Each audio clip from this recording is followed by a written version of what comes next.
Hello, everyone. Welcome to Coaching Talk. I am Coach Marife Garfin from Life Coach Philippines, and this is Coaching for Overcoming. This is coaching conversation is for individuals and especially parents who are facing a lot of challenges in life and yet they still want to come out as the best version of themselves. So thank you for joining me live today and please leave your digital footprints by letting us know where you're coming from today. Please do tag a friend and circulate this video to help us reach more individuals who might be in need of what I'm going to be sharing this afternoon. You may also give some shout out to your friends, to people you want to greet and reach out for some inspiring messages, especially now in this time no na talagang nagbabadya yung badyang yung Typhoon Udet, no? So message them, kumustahin po natin. And then you can comment and so that they can be tagged and then they can come in and listen. Okay, so if you're watching this on the replay, comment hashtag replay. I am streaming via FB page of Life Coach Philippines and YouTube channel Coach AI Connect. If you are new to our platform, please like, follow, and subscribe. So good afternoon everyone. So tayo po ay mag-uusap-usap ngayon regarding overcoming brain fog. Ano nga ba yung sinasabi nating brain fog? No? But before that, in case you have seen this is the first time that you're seeing me, you were tagged or you're watching this on a replay, let me give a brief introduction of myself. I'm Coach Marife Garfin. I'm professional certified co-actively co-create life coach. I'm also a certified mental health coach. I'm a scholar to master coach, a 6 steps to a six-figure public speaking career training. And it was a 7 months wonderful journey. It was an intensive training, but it was so worth it. I am also a master builder apprentice to master coach's master builder apprenticeship program. We build tribes as we help your unstoppable dream come true. I am also the founder and the creator of my nth attempt to parenthood coaching community. This is a community that seeks to empower every parent to take a stand in mental health for themselves and their children. So if you're one parent who desire really to create a safe space, to create a space wherein mental health is protected, your children will be protected, do hop in with us, message me, because in here I share a lot of nuggets of wisdom, some articles, and some learning regarding parenting. Okay, I'm also by background, a registered nurse with almost 22 years of hospital work experience. But by this time, I've transitioned myself to becoming an entrepreneur. I'm the owner of the Healthy Hub by Health and Wellness Coaching Center. This is located in Tacloban City. This is the first life coaching hub here in Region 8. So if you happen to be in the region, if you happen to be in Tacloban and you wanted a safe space, you want to speak yourself, you want to be able to just be in a place where you will not be judged, hop in, message me so we can have that beautiful, powerful conversation. Okay, so conversation really matters for mental health. So if you're one person who is having some struggles now, you can just hop in here, message me so that we can connect. Okay, so today we're going to be talking about overcoming. And when you talk about overcoming, every Wednesday is about overcoming. And when you talk about overcoming, this is really like being able to deal with, being able to handle, being able to overcome, being able to how do you call it? Surpass. Pwede ka, if you look at the picture no in the slide, yung parang nalampasan mo, parang natawid mo. Okay, natawid mo siya. So yun yung maganda no when we talk about overcoming. Well, life is all about struggles and all about basically challenges. It's part of life, but we are basically designed to overcome. So this is one thing that we're going to be talking because a lot of times natatabunan siya ng maraming concern, hindi tuloy natin nalalaman that we are basically designed to overcome.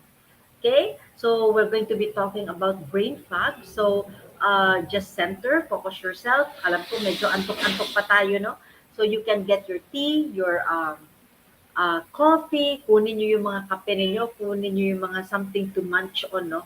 Para magising tayo. Kasi nga, this is an unholy hour. But this is a very interesting topic that we have this afternoon. So, brain fog. Ito yung ating pag-uusapan ngayong hapon. Okay? So, center yourself, focus, and if there's anything that you like in the sharing, no? And you kind of, you were able to relate, you're able to connect, kunin niyo po yung phrase niyo, ilagay niyo sa timeline niyo, just put in hashtag pack my bag moment and hashtag coaching ting tong because there might be people who might be needing it. Baka hindi rin kayo, no? Pero narinig nyo. Pero there might be someone really who's needing that. Hindi natin alam, but when you post it in your timeline, they will also be blessed and you become a blessing to them. Okay, so magandang hapon sa inyong lahat. So let me um, just acknowledge people who are now in the space. We have me, Mike Claridad. Thank you for tagging your friends. We have here, oh, nandito pala si Miss Aloisa May. Okay, and we have a coach, kindred coaches. We have Coach Lynn. We have Pastor Coach Jasmine. So thank you for joining me this afternoon. Okay, so let's proceed, no?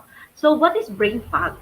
Okay, brain fog, they say, is characterized by confusion, forgetfulness, ayan, makakalimutin, and lack of focus and mental clarity. So, lahat na to, no? So, this is not just a simple like nakalimutan mo lang, no? It's kind of lahat na nandyan na.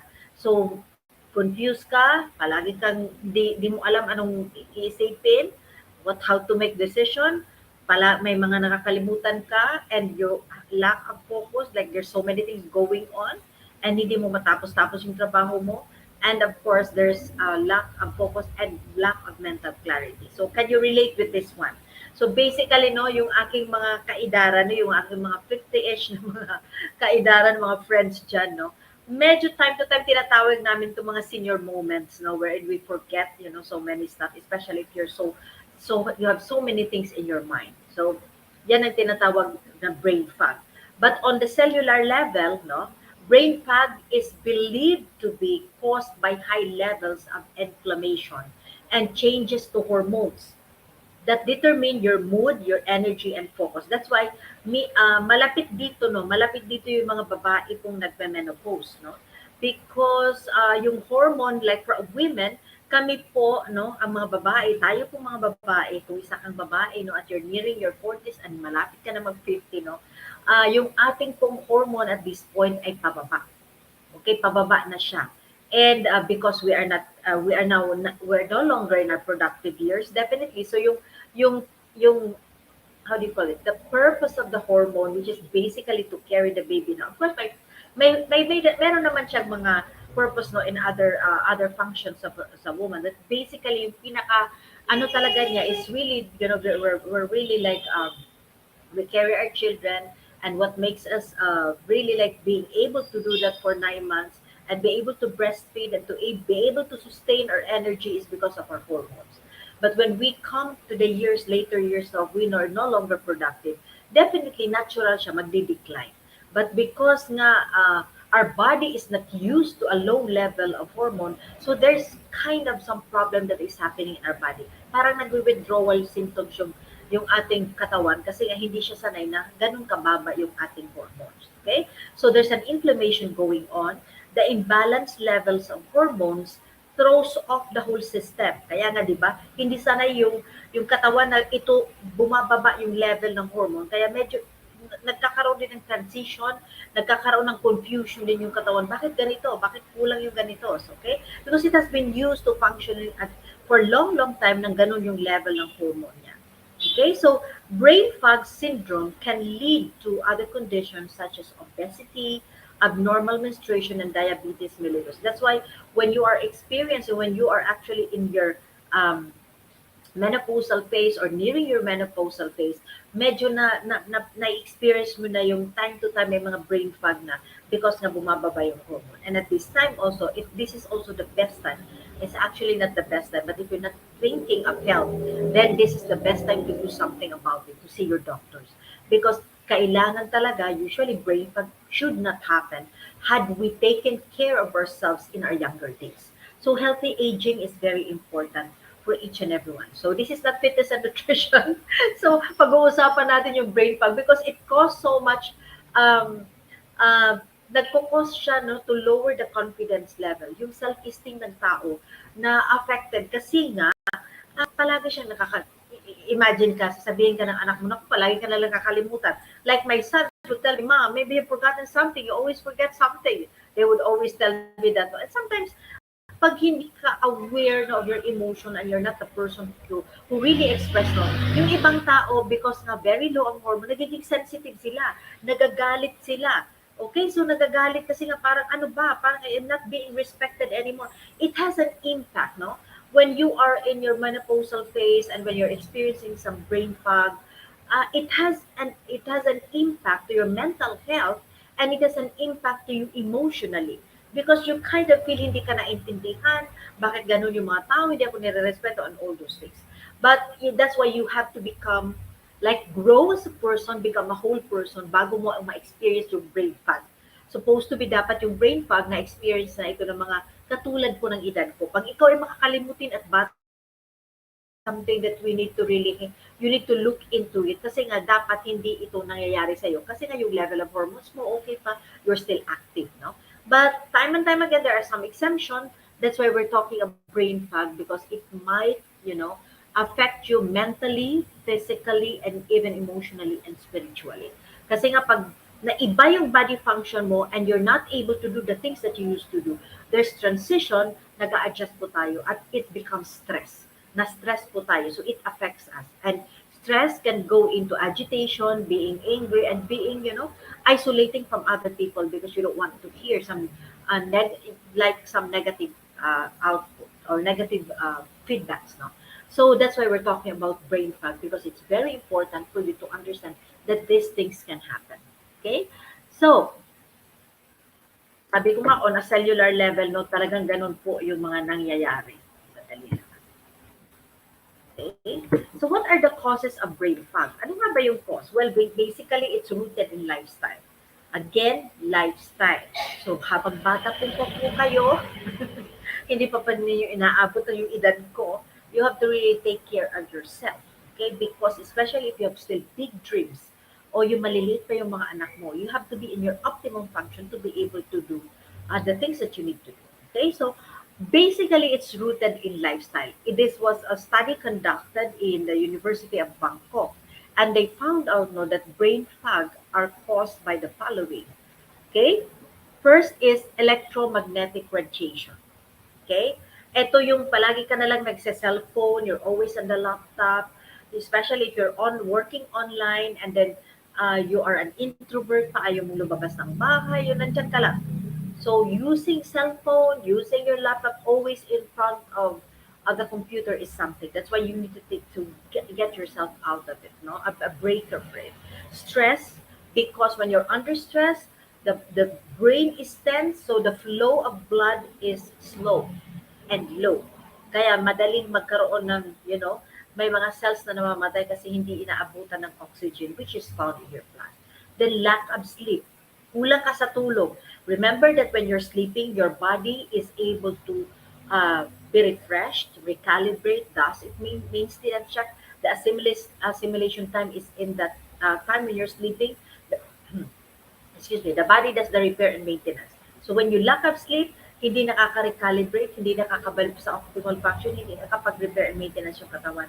Kaya you suffer from brain fog. Another is no exercise.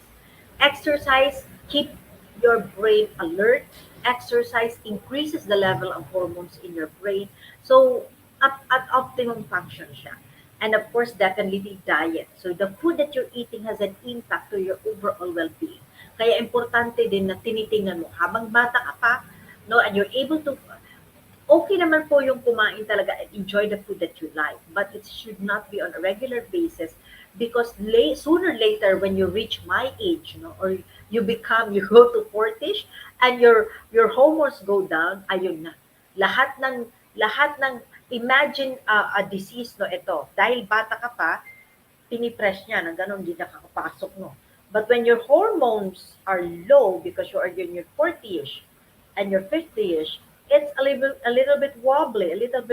So umaabante yung mga diseases na kaya pa na sinasangga ng katawan mo when you were younger. That's why it's important that even if you want to, you can eat the food that you like, but at the end of the day, never overindulge in it because it has an impact later on in your body. And next is toxins, pollutions, chemical substances, and insecticides. And last night when I was preparing this talk, no, I was the sharing. I was kind of bothered because my husband was spraying something outside. I was saying, "Don't spray, no, don't spray." And it's one thing that I wanted so much to embark in 2022, like really have everything in the environment raw. No, walang mga kahit may bang no na kinakain yung tanim mo, do the organic, no? Let us leave less carbon footprints in the earth because bumabalik din kasi sa atin. Okay, so hello Coach Rizal, thank you for joining me. Okay, so yun yung nangyayari. No? So it's very, very important to really like at a very young age, pwede na po nating isipin ito para hindi na tayo nagkakaroon ng mga maraming struggles no later on in life. Yes, Coach Lynn, lifestyle is very important. Okay? So, what are the symptoms of brain fog? Okay, hindi lang naman po ang affected dito is lalaki, I mean babae, pati din yung lalaki, but kadalasan po, no, it's manifested by women.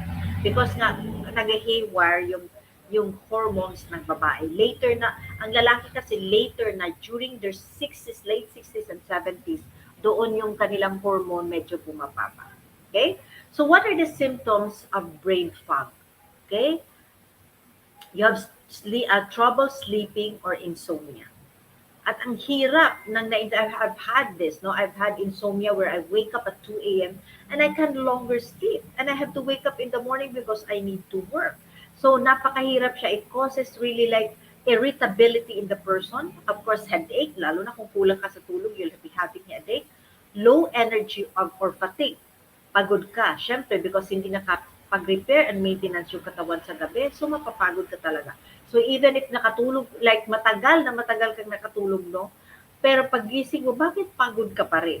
Next, impair cognitive function. Ibig sabihin, ang hirap maintindihan, mahirap maalala. Okay, next is mood swings. Ngayon galit, mamaya masaya. So there could be mood swing. Now, for men and for children, if your parents are experiencing this one, understand that this is one phase of life, this is a possibility at pwedeng tulugan, magpa-check up yung parents, no? Huwag pagtawanan, huwag kagalitan because it will truly like impact the person, your parents, the emotional the emotional well-being is affected. Okay, so there will be mood swings. So if ever medyo biglang nagalit, huwag ka din magalit, but just like talk to your parents, talk to your mom, to your aunt, or whoever, your friends probably, so that you can be able to facilitate them, no? Kasi hindi naman po ito talaga sinasadya. Person can easily get irritated, forgetfulness. So ito yung aking isang experience. Time to time, I have a bit of insomnia, but not as before, no? But I have some forgetfulness. Okay, meron ako niyan. So I have to really list down. I have really like to. I'm just so glad I'm learning. I'm always in master classes, my master coach and the rest of the coaches, no, because I have to really sharpen my brain. And then trouble concentrating. So marami pumapasok. Ano ba itong nangyayari? Bakit ito yung gusto kong gawin pero may pumapasok na iba, nahirapan ka na. Okay, and then low motivation and because there's lack of ideas. So, parang hindi mo na ba, gusto mo na magpahinga, gusto mo na, ayaw mo nang gawin isang bagay. Madali kang ma-discourage. Okay? And then excessive absences. Definitely if the person is working, no, co-employee mo, dapat siguro masama to sa safety coach Lynn. So kung employee mo, medyo pa rin, minsan sinasabi natin, naku, napagod na kasi retirable na yan eh. Ano na siya, how we call, minsan sinasabi natin, lazy na yan, pagod na yan kasi retirable. We don't really know. Baka naman nag-experience talaga ng brain fog. So there's an excessive absences on the part of the person. And mild depression can be experienced. Because of course, these are things that we are not used to experiencing this. And when this happens, our body, ourselves, our mind will even speak to us na ba't mo ginawa yun? Ba't yun yung nangyari? But there's something, oftentimes na bugso, no? Bugso ng damdamin. Sabi nga, like nasabi mo na lang, na-irritate ka na lang, nagkaroon ka na, galit ka na lang. And oftentimes na hindi mo ito na sinasadya when you're having some brain fog. As I've said, it has some science into it. There's an inflammation that is happening in the brain, and we need to really look into this one. But again, sabi nga, if malala na talaga masyado, you need to really like find a doctor to really evaluate you, assess you, and give you the necessary um, yung mga kailangan mo talaga para matulungan ka to overcome it. But here are some tips that I would want to share with you if you're one person no, who's experiencing some confusion, some forgetfulness, there is some mild, mildly, oftentimes than not, you are irritated, you have some swings. Maybe you need to consider, no, going to a doctor, having yourself diagnosed. If not, no, if you're not yet ready, look into these tips that I'm going to be sharing with you. Uh, yeah, tama nga, tama yung Coach Lin, no? Oh, yes, need ding makonsider yung senior sa workplace. Madalas hindi sila naintindihan kaya natatag sila nga ganoon daw talaga kung boomers. Yes, di ba? And you know, when people hear this, yung mga citizen, sabi nila na sensitive naman. Well, it has an impact. It has an impact in the emotional ano ng mga senior citizen. And there were times no, in my life where my husband would really like tell me, baka nakalimutan mo na, like every day, ako talaga ay nire-remind. And there are times no, that I feel like, what in the world? Parang hindi na love yung pakiramdam. Pakiramdam is para bang kinagagalitan ka na. And so one has to be mindful. And if the person is not mindful, is not open, there's going to be struggle. There's going to be problems in not just in the workplace but also in the home. So kailangan talagang matulungan sila. So what are the tips to overcome if you're not ready to go yet to a doctor, no? What are the tips to overcome brain fog? Okay? Ano yung ating pwedeng gawin para maiwasan yung brain fog? Okay? First is spend less time in computer and phone. So kung mayroon talaga like when you need to work, then be in the computer, do your thing, and then get out of it. No, do something else apart from what is in your laptop or in your computer. Spend less and time because we want to get out from the electromagnetic, okay, but electromagnetic effect, no, na talagang merong nangyayari sa ating brain when we are because we have to understand that our laptop and our phones emits radiation. And talagang na it has an impact to us because it's not part of the body. It's not how we are designed, but it's coming up now. We're adjusting to it, but it doesn't mean we need to just be in there. Do something na wala yung cellphone mo, na wala yung iyong laptop. Okay, so masaya din ako kasi nagplantita ako. So for like an hour or two, if I can just really focus myself into it, I really forget my everything except when I do my plans. So, yun yung importante, no? So, have something, activity, apart from what you have in your laptop. Next is positive thinking and reduce stress, no? Positive thinking and reducing stress. Now, this can only happen definitely when you are learning. This can only happen when you are in a community of people who are really, leveling you up. So when you're one person who are suffering, you kind of feel in low and yung self-esteem mo mababa kasi palagi mo na lang nakakalimutan and are not ready to go to a doctor, no? But it would be good for you to really go there because it can mean hindi lang naman brain fog, no? It can mean other things, so. But if you're not ready, you need some positive practice of positive thinking to reduce the stress. And maybe you can engage yourself in some training wherein your mind will be trained to think, wherein you will be trained to really like enhance no your level of thinking. So positive thinking and then be with people who will level you up. Kasi naman kung yung mga kasama mo ay ayaw na din gumalaw, hindi ka din gagalaw. So find a community that is really active and will trigger, no? Kanina pinag-usapan ni Coach Cherry Minas yung mga intellectual courage, yung mga uh, emotional courage, spiritual courage, at saka yung social courage. And these are things no na oftentimes na ayaw nating makihalubilo sa mga tao kasi we don't have that courage. No? But this is needed. This is needed for your positive thinking to be with people so that you can learn and that you will be able to practice positive thinking. Positive thinking can be developed. It can become a habit. So, as long as you are decided to do it. Okay? Third is change your diet. A lot of people, no, I've read, no, that Mediterranean diet is good. No? It's basically more of the greens and looking into the food in its rawest form. Kumbaga, mga salad and jam. But I'm not trying to say you dive into it, no. There will be an adjustment, so you can just plan Plan anong araw yung pwedeng magsalad ka muna so that you get to practice. Ano yung araw na pwedeng you get to learn how to eat pasta na wala siyang mayonnaise, wala yung o mga sauce, but rather more of olive oil. It's a phase by phase, no, na pwede mong gawin to change your diet. Okay? So if you're young, no, just like Coach Lynn, mga bata pa sila, no, if you are young, start now, little by little, get to learn. The tongue, okay, the tongue can be trained. Okay? May mga pagkain kasi na malasa nung maliliit pa tayo, okay, pero bakit ngayon, no, nung maliit ka pa, sensitive ka, ayaw ko kumain yan kasi hindi naman masarap. When you are younger, no, you have a millions of taste buds that are very active and very sensitive, no? So kahit konting pangit na lasa, nalalasahan. But as you grow older, these taste buds, no, your taste buds dies. No, yung iba po nawawala. So you get to tolerate and you get to adjust to different flavors. So you can do that just. Kung nung una hindi po mo kain ng certain food, maybe you can try now. And there might be change of sa taste bud mo kasi nga you're already maturing. So change your diet, do it slowly, but start doing. Because hindi na po kaya ng katawan mag-process ng lechon. Hindi na kaya ng katawan mag-process ng maraming butter. Hindi na kaya ng katawan mag-process ng maraming breads, no, white breads. Tataas yung ating blood sugar and all these things because there is as I said earlier, no, the portion that you eat, no, should be commensurate with your activity.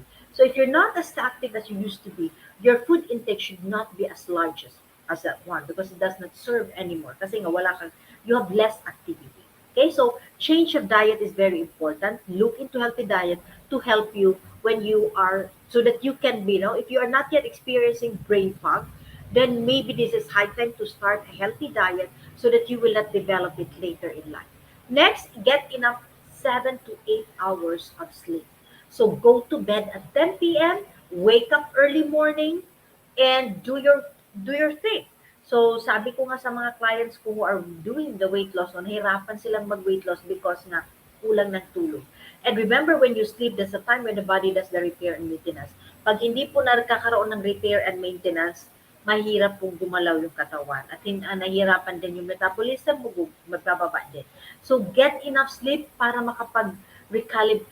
Did you know that the brain repairs, okay? Nagre-repair yung brain, maintenance check ang brain 10 p.m. to 1 a.m. Pag 1 a.m. downward po, ang nagre-repair po ay yung katawan. Kaya kung natulog ka ng 3 a.m., yung katawan na lang po ang napagkapag-repair na maintenance, wala na po si brain. Kaya, you can look at your schedule, rearrange it, do something, no, so that you can get enough of the sleep. Next is regular exercise, 30 minutes every day. When it is 30 minutes only, it has to be every day. If it's an hour or two, you can have it at least 3 to 4, at least 4 to 5 times in a week. So yun po, depending on the exercise, no, pag if it's trained na, then you can go. But exercise is very important because we are designed to move. When we're not moving, we're just in front of the computer, then sooner or later, nababato. Kaya nga nagkakaroon ng brain fog kasi nababato po ang brain. Okay? Then avoid alcohol, smoking, and drinking coffee in the afternoon. Wag na tayong uminom. Okay, wag na tayong uminom. Achieve ko na. Yes, yes, Coach Lynn. Thank you, Joy, Florida Joy, for joining me. And we have Coach Sean De Hoya and of course, Coach Lynn. Yes, exercise kahit konti, no, simulan mo lang yan ng 10 minutes, then increase it by next after 1 week, 15 minutes, ganun lang. And do something na exercise na fun. Ang importante na move ka. Then avoid alcohol, smoking, and drinking coffee in the afternoon. It is not part of the body. It has toxins. It will affect the overall well-being. It will affect the dynamics of the body at pati din yung repair and maintenance sa katawan. And finding enjoyable activities. So you have to be active mentally. You have to be active, no? So you have to be like doing some activities that you like. Hindi yung natutulog na lang palagi, wala na. And as you know, no, it's easy look for people who are not really moving about, no. Madali pong ma-discourage, madali ma-demotivate, madali ding mag-suffer ng anxiety and depression. So do some activity. try to find out, list down, ano yung mga bagay na gusto kong gawin na nakakapagpasaya sa akin. So, pwede mo siyang gawin because when you're enjoying it, again, the level, your adrenaline, your happy hormone, lumalabas po yan, no? Your happy hormone. So, masaya, and when you're masaya, yung state of being mo, pati yung katawan mo, nararamdaman yan, sumasaya din. Okay? And definitely, don't forget, practice your gratitude journal. When you are doing, si Coach Lynn, maki-journal to, no? When you are doing your journal, you're trying to remember, especially it's either when you wake up in the morning or before you sleep, when you're doing your gratitude journal, you're remembering, you're refreshing, you're reflecting, you're rethinking. So, iniisip mo, ano nga ba yung kapagpasalamat ko ngayon? And these will enforce your positive thinking, and most especially, no, it will enlarge, no, your frontal lobe, yung iyong intentional brain dyan, to really expand para nakakapag-isip ka. Gratitude is such a simple thing to do, yet we neglect it so often. Wala siyang bayad, no? But when we're grateful, we see the better of life, yung positive things ng buhay yung nakikita, lumiliit yung wala tayo. So stress is, naibsan yung stress, the stress is lessened, you become more active, the body will become more energetic. So gratitude is very important. So if you haven't been doing all these things, no, yung ating mga sinabi ko po kanina, no, spend less time with computer, then look into your 2022, ano yung pwede mong i-tweak. When it comes to positive thinking, how can you, no, be able to practice this? Paano natin gagawin ito? Then in terms of diet, how are you going to work on your diet? Ano yung pwedeng palitan muna? Ano yung pwedeng i-try ko muna? And then how are you going to manage your sleep? Okay? So, kailan matutulog? Ano yung pwedeng gawin? Saan ko ma-maximize yung time para at least by 10 p.m. I'm sleeping? Regular exercise. No? How do I fit it in my schedule? And then, definitely, how do you stop? If you're smoking, how do you lessen? Start with lessening kasi nga, sana yung katawan, pag sinabi mo mag-stop, the more mag-crave. Katulad ng pagkain din yan, yung alcohol, smoking. So, what day can I lessen? Ano yung pwedeng gawin ko para hindi ko siya magawa in the afternoon? And definitely, have fun. Have fun. It's very important. And do your gratitude journal. Okay? So, these are the tips to overcoming brain fog. And if you're young and you're listening, no, huwag mo nang paabutin na mag-senior citizen ka at kay makakalimutin. Sabi ko nga, sakit ng mga senior citizen kasi matagal na nga ginagamit yung brain. But if you're younger, no, you can start having a healthy brain, no, para hindi mo ma-experience itong brain fog. Okay? So, wag nating kalimutan, your life is as good as your mindset. So, take care of your mind, take care of how you see things, and you can always decide to begin each day. So, kung hindi nagawa kahapon, begin again. Pag hindi nagawa ngayon, tomorrow is another day to begin again. Your life is as good as your mindset. How you see things, how you look into the learnings, and how you're going to apply it in your life, it will have an impact for you, and we will know the impact on the way you live your life. And as I've said, minsan nadi-discourage tayo, but when we try new things, there will always be hitches, there will always be uncomfortability. But remember, kahit maliit na steps, no, ang importante, we move forward. So what can you do? What can you start on the 8 steps, no, on the 8 tips to overcome brain fog? Ano yung pwedeng simulan? At sabi ko nga, kung hindi nagawa ngayon, well, tweak, do it again, but never, never give up. Because when you give up, definitely you're giving up on yourself, you're giving up on your health, you're giving up on you and your dreams. You are the only person who can bring you to where you want to be. Okay? So, if you want a deeper conversation with this one, no, paano nga ba if you look into the 8 tips to overcome brain fog. If you're interested and you wanted more conversation with this one, connect with me. Let's have a conversation so that we can explore, okay? Ano pa yung mga question mo at para ma-process po natin. Okay, connect with me and let's have that conversation. Okay?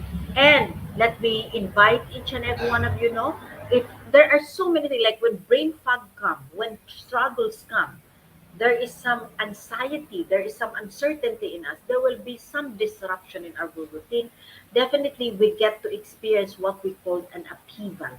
This is dealing with disruption that are beyond our control. Katulad ngayon po, we here in Tacloban City, I'm coming from Tacloban City now, live from Tacloban City, Leyte.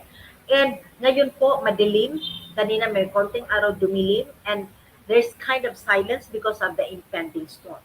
So ganyan po, out of the blue, no, like a week ago, okay pa po yung weather, tas bigla na lang may news. That's what we call an upheaval, something that will change your routine. So if you are having some brain fog, it's an upheaval kasi nga mababago yung buhay mo. If there's some struggles in the family, okay, that is what we call an upheaval. If there's some change in the routine and we have not actually, expected that we need to adjust, that's an upheaval. So if you want to be able to guide it, no, and you want to experience how to really like handle all these upheavals so that you can come up, no, as the best version of yourself, message me because I do the upheaval sessions. No, this is a 6 online sessions, but soon I'm going to be opening a class for it. No, so message me if you're interested. It's going to be a class for 2022, and if you're interested, message me.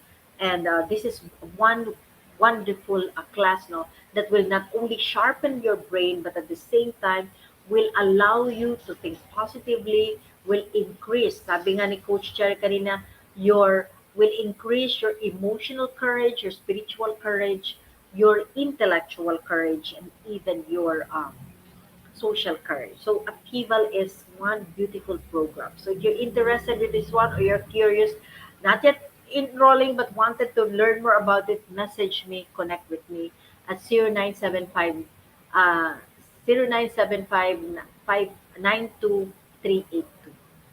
Okay? And let me invite you, we're so excited. The Life Coach Philippines and the Kindred Coaches and our tribe is really excited to invite each and every one of you tonight, Wednesday po, mamayang gabi at 7 p.m.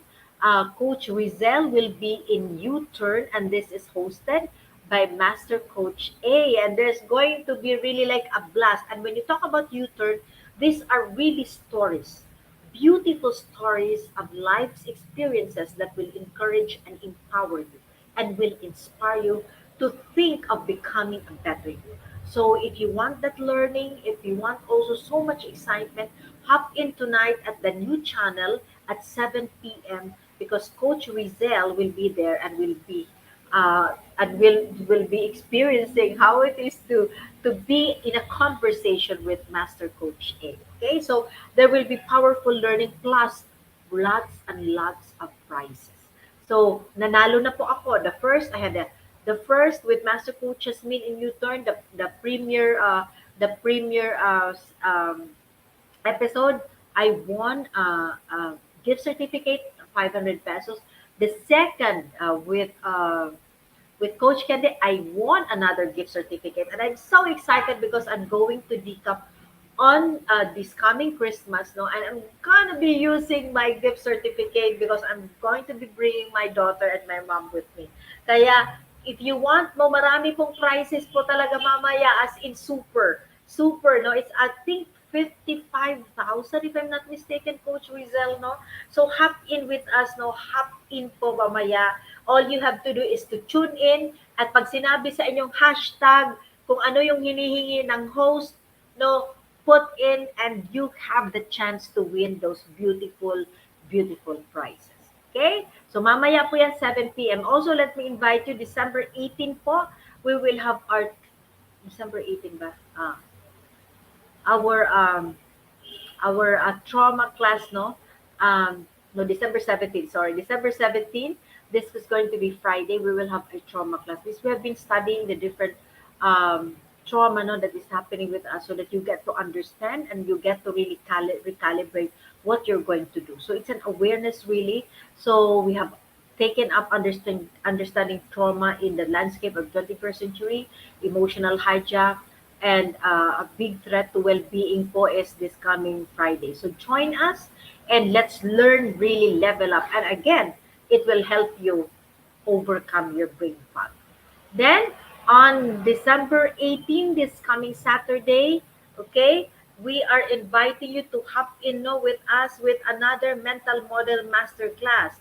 So, but before that, let me invite each and every one of you to be part of what we're doing as an organization of professional certified life coaches. If you are not yet a smart holder of e-learning e-card and you're still not experiencing the perks that we enjoy, today is the best time to take action. Connect with Coach Rizal through 0917-586-1661 to join the B-Learning Society, the 10th maker of the B-Learning Homes for Mental Fitness. So it is for a cause po. At nakikita po ninyo yung sa picture dyan, yung aming gagawin po together with Master Coach A na B-Learning Homes para makatulong po sa mental fitness ng sambayan ng Pilipino. Okay? So enjoy 5% food and beverage discount from Decaf Coffee Republic and have the experience of sitting in a master class, no, by Master Coach every fourth Saturday of the month. Ngayon po naging December 18 because nga po Christmas break natin.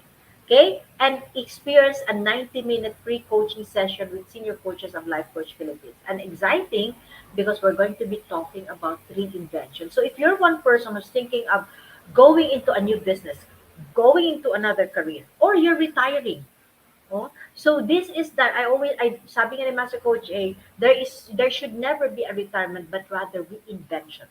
Reinventing yourself. So if you're one person who is interested and you're also naglalaro sa isip mo yung mga bagong career, ano yung pwede ko pang i-try, then is the best mental model for you. No, the reinvention mental model at 7 p.m. December 18, that's a Saturday. So save the date, connect with Coach Rizal for information and registration through 0917-586-1661. And if you're a person who's interested also to try something new and you want to embark in a journey that will create significance and will build your legacy, well, hop in. Master Coach now offers co-actively co-create Life Coach Certification Program. This is a CPD accredited course with 40 credits unit. So kung may PRC license ka and you need to renew, then this is the best for you. No, CPD is all about learning new things and refreshing your knowledge by doing new things, and this is what makes CECC Life Coach Certification Program the perfect track for your continuing professional development. So life coaching is a 21st learning century 21st century learning experience that is empowering professionals to enhance their skills in multiple domains, thereby increasing the relevance in an increasingly complex workplace. Nagiging complex na nga po ang workplace because of new technology, marami na di-discover. That's why we need to reinvent ourselves, and so we need also to be empowered. So go and hop in with us and go actively co-create Life Coach Certification Program. This is a 21-day online learning journey on your own. So papasok ka po, no, online, and then you get to experience a 3D live coaching, no, boot camp with Master Coach, the master herself, no, and a 3-day live business boot camp with senior coaches so that you will be helped how to jumpstart your new profession. So do join us, no, and connect again with Coach Rizal to discover opportunities waiting for you in this profession. 0917-586-1661. So do join us for another coaching conversation later with Coach Tricia for coaching for mental models, no? So mamaya pong 4 p.m. yan. So wag pong natin kalilimutan, no? We need to level up if you want to avoid the brain fog. We need to keep our brain alert and alert. And again, it is you who will bring to the solution to whatever you are undergoing right now. What we need to do is to be empowered to level up. So, see you at 4 p.m. with Coach Tricia. Once again, this is Coach Marife Garfin from Life Coach Philippines for Coaching Think Talk. Coaches like us think and talk like this. This is us in the Philippines. Love, bam, boom. Love, bam, boom. Love, bam, boom. God bless everyone. Keep safe for people here in Eastern Visayas and Caraga. Keep safe. God bless us all.